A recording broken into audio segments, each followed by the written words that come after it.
इसके बाद हम लोग देखते हैं जो नेक्स्ट है आपका टॉपिक डायहाइब्रिड के बाद chromosomal theory of independent assortment.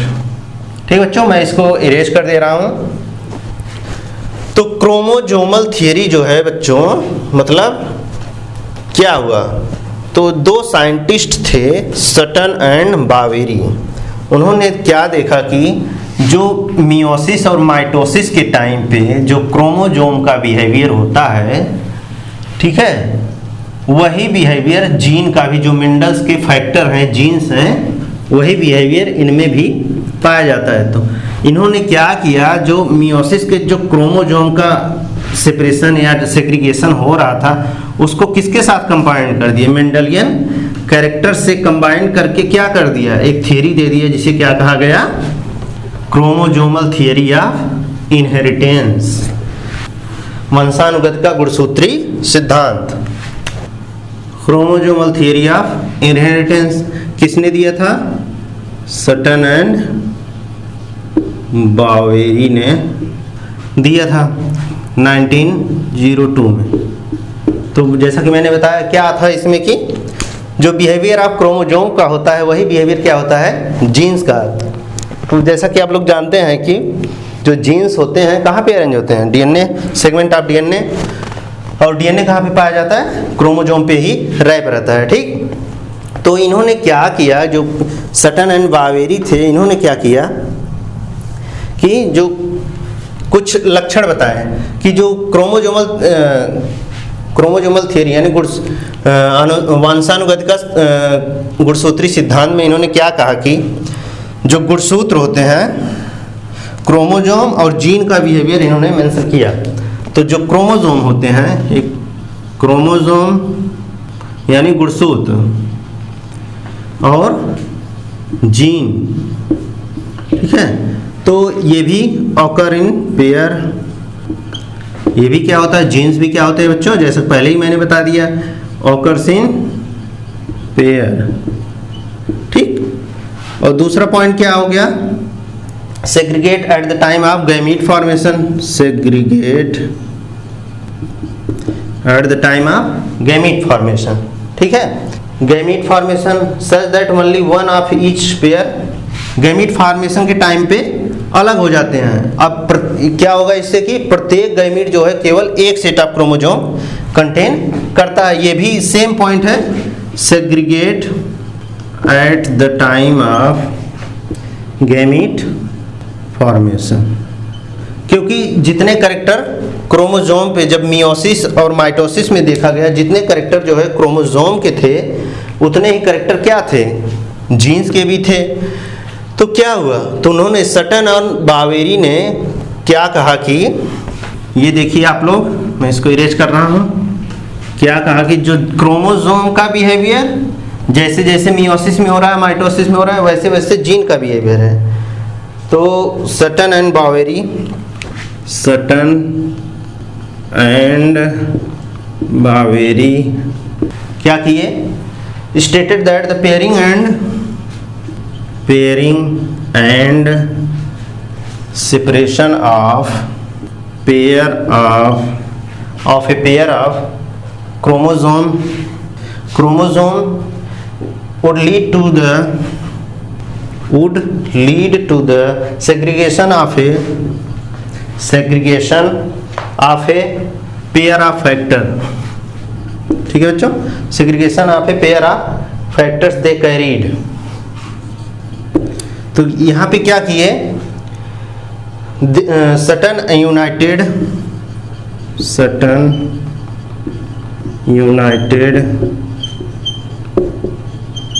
The knowledge of chromosomal segregation, knowledge of chromosomal segregation with Mendelian principles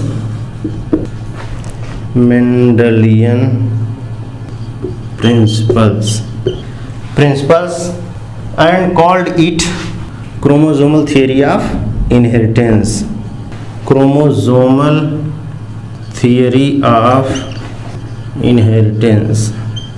ठीक, देखिए बच्चों, तो जो वंशानुगत का गुणसूत्री सिद्धांत था जिसको दिया था सटन एंड बावेरी ने, इन्होंने क्या देखा कि जो क्रोमोसोम होते हैं, जैसे अर्धसूत्री विभाजन होता है या समसूत्री विभाजन होता है, उसमें क्या होता है कि क्रोमोसोम का सेपरेशन होता है। जैसे क्योंकि जो जीन्स होते हैं या फैक्टर, मेंडल के जो नाम दिया था, क्या फैक्टर नाम दिया था, मेंडल के शब्दों में जो जीन्स या फैक्टर्स होते हैं किस पर होते हैं, इसी क्रोमोसोम पे होते हैं। जैसे जैसे क्रोमोसोम अर्धसूत्री विभाजन या समसूत्री विभाजन में सेपरेट होता रहता है, वैसे ही क्या होता है कि जो जीन्स होते हैं क्रोमोसोम के साथ वह विभाजित होते हैं, सेपरेट होते रहते हैं। तो इन्होंने क्या किया, सटन एंड बावेरी ने क्या किया कि जो क्रोमोसोम का जो सेग्रीगेशन है और मेंडलियन प्रिंसिपल है उसको यूनाइट करके एक थियरी दे दिया, जिसे क्या कहा गया, क्रोमोसोमल थियरी ऑफ इनहेरिटेंस। ठीक है बच्चों, वंशानुगति का गुणसूत्री सिद्धांत, इसका बेसिक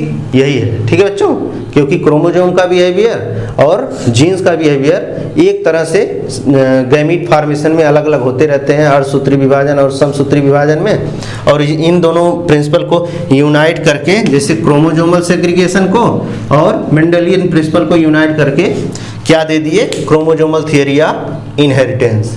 ठीक बच्चों, इसको आप लोग नोट कर लीजिए। अब इसको प्रूव करने के लिए एक साइंटिस्ट हैं, ठीक है बच्चों, देखिए उनका नाम मैं मेंशन कर दे रहा हूँ, इसको आप लोग नोट कर लीजिए।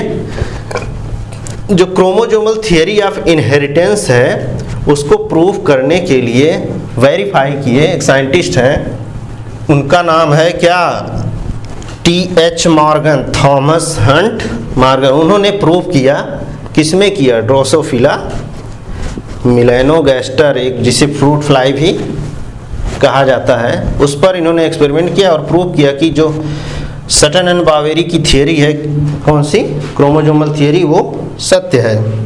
ठीक है, तो बाद में एक्सपेरिमेंटली किसने प्रूव किया, एक्सपेरिमेंटली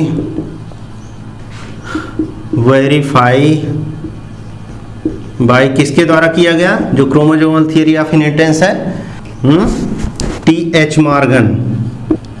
मॉर्गन ने इसको क्या किया, एक्सपेरिमेंटली प्रूव किया। ठीक है, इनको क्या कहा जाए, father of experimental genetics. Mendel ने क्या किया था, मटर के पौधे किया था, लेकिन इन्होंने कहा कि मैं प्लांट किलना लेके क्या करूंगा, एक एनिमल्स लिए, इंसेक्ट जिसे कहते हैं ड्रोसोफिला, इसको क्या और नाम दिया जाता है, डार्लिंग ऑफ जूलॉजिस्ट। ठीक है बच्चों, ड्रोसोफिला या फ्रूट फ्लाई भी कहा जाता है इसको। क्यों लिया इसको इन्होंने, वाई, क्या रीजन है, ठीक, क्या कारण है कि इन्होंने ड्रोसोफिला लिया। उसका मेन कारण ये है कि इसका भी क्या होता है, शॉर्ट लाइफ स्पान होता है, बहुत छोटा जीवन काल होता है, कितना, 2 वीक्स, 2 सप्ताह में ये लाइफ साइकिल कंप्लीट कर लेता है, और easily grow on synthetic medium. ठीक बच्चों, मेल और फीमेल जो हैं, female and male easily distinguishable. ठीक, large sampling size, large progeny पर मेटिंग, 4 क्रोमोसोम, 4 गुणसूत्र पाए जाते हैं। ठीक, तो ये सब रीजन है क्या, सेलेक्ट करने का बच्चों, किसको, ड्रोसोफिला। तो इन्होंने क्या किया कि ड्रोसोफिला पे वर्क किया। क्यों किया, क्योंकि इसका भी शॉर्ट लाइफ स्पान होता है, 2 हफ्ते में अपनी पूरी साइकिल कंप्लीट कर लेती है।